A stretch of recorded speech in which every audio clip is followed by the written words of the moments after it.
लेखक मारुती चितमपल्ली याचं भाग 3 वाचन करत आहोत।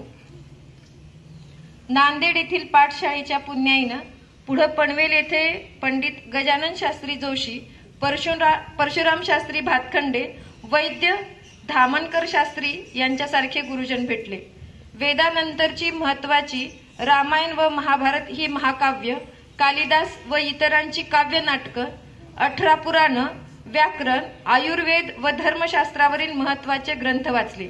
यातूनच हंसाच्या घरट्याचे व त्यांच्या विनीतील कालाच्या आचरणाचे सूक्ष्म वर्णन करणारे वैदिक ऋषी, 400 गायींच्या 1000 गायी होईपर्यंत अरण्यात राहून ब्रह्मज्ञान प्राप्त झालेला सत्यकाम जाबाल, खगोलशास्त्राचा अभ्यासक शुनशेफ, शतपथ ब्राह्मणातील आणि वयोविद्या म्हणजे पक्षीशास्त्र, गूढ अंतरिक्षाचं सर्वांग सुंदर वर्णन करणारा भृगु ऋषी, पशुपक्ष्यांच्या आचरणाविषयीचे महाभारतातील कूटश्लोक, हत्तीवर स्वतंत्र ग्रंथ लिहिणारा पालकाप्य मुनी, तृणावर उपजीविका करीत कांचन मृगाबरोबर राहणारा शातकर्णी, पशुपक्ष्यांची वैशिष्ट्यपूर्ण वर्णने करणारा कवी कालिदास, वने आणि जलसंपत्तीचे संरक्षण करणारे यक्ष, किन्नर, गंधर्व व अप्सरा, पशुपक्षी व इतर वन्यजीवांच्या आचरणावर शास्त्रीय दृष्ट्या प्रकाश टाकणारा वराहमिहिर, मृग पक्षीशास्त्र लिहिणारा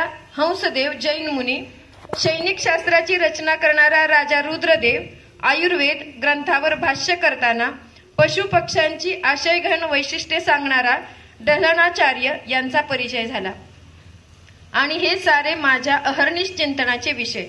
झाड, निसर्ग आणि वन्य जीवनाविषयी अरण्यात राहून ज्यांनी अध्यापन केलं, साधना केली, ते ऋषी मुनींच्या पदाला पोचले होते। जंगलातील वाटचाल करीत मी बऱ्याच दूरवर आलो, तेव्हा मराठीतील लेखक, कवी आणि संपादकांच्या गाठी भेटी शहरात नव्हे जंगलात झाल्या। आप्पा दांडेकर, प्राध्यापक नरहर कुरुंदकर सर, विनाचे संपादक उमाकांत ठोंबरे, व्यंकटेश माडगुळकर, सत्यकथाचे संपादक राम पटवर्धन आणि G.A. कुलकर्णी हे त्यातील लक्षणीय नाव। राम पटवर्धन एकदा म्हणाले, writing cannot be taught but only learn. याकरिता उत्तमोत्तम साहित्यकृती वाचा आणि अभ्यासा। त्यांनीच मला पारस हे पुस्तक भेट दिलं। मार्जोरी किनन रॉलिंगच्या इयरलिंगचा त्यांनी केलेला अनुवाद आहे।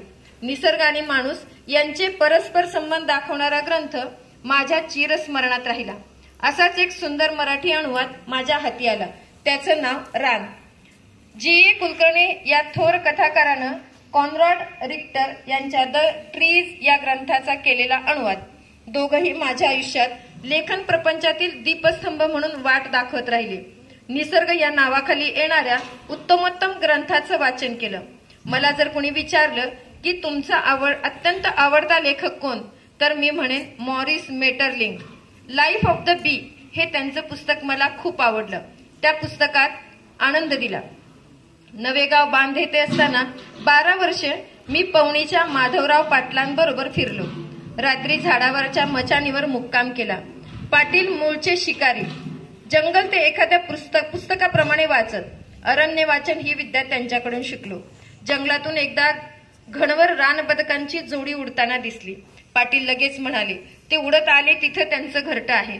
ते ठिकाण तळ्यापासून अर्धा किलोमीटर दूर होतं। मी विचारलं, पाटील तुम्ही ते कसं ओळखलं?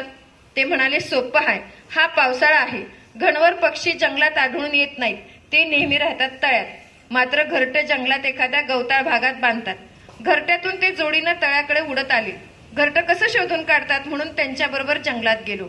जंगलातल्या मोकळ्या जागेवर गवत वाढलं होतं। घरट्याकडे येण्या जाण्यामुळे गवतात रानबदकांची पाऊलवाट रेखत गेली होती। त्या वाटेने गेलो। तिथं त्यांनी घरट्यातली अंडी व त्यांची विखुरलेली पिसं दाखवली। ही झाली वनविद्या। पाटलांबरोबर वनविद्या आणि अरण्य वाचन करताना त्यांचे सोबती झोलबा ढिवर, सदा गोंड, माधो गोंड, निरगू गोंड, भिवा ढवर, मंगरू गोंड व टांगसू महाजन या आदिवासींच्या सहवासात राहता आलं। यातील प्रत्येक आदिवासी वनविद्या व अरण्य वाचनातील एक नवं प्रकरण होतं। या सर्व प्रकरणांचा मिळून माधवराव पाटील महान ग्रंथ होतो। हा सारा ग्रंथ वाचून समजायला माझं आयुष्य पुरणार नाही। माझ्या मनातील जंगल कधीही नाहीसं झालं नाही। आजही ती हिरवीगार जंगलं माझ्या मनात जशीच्या तशी आहेत.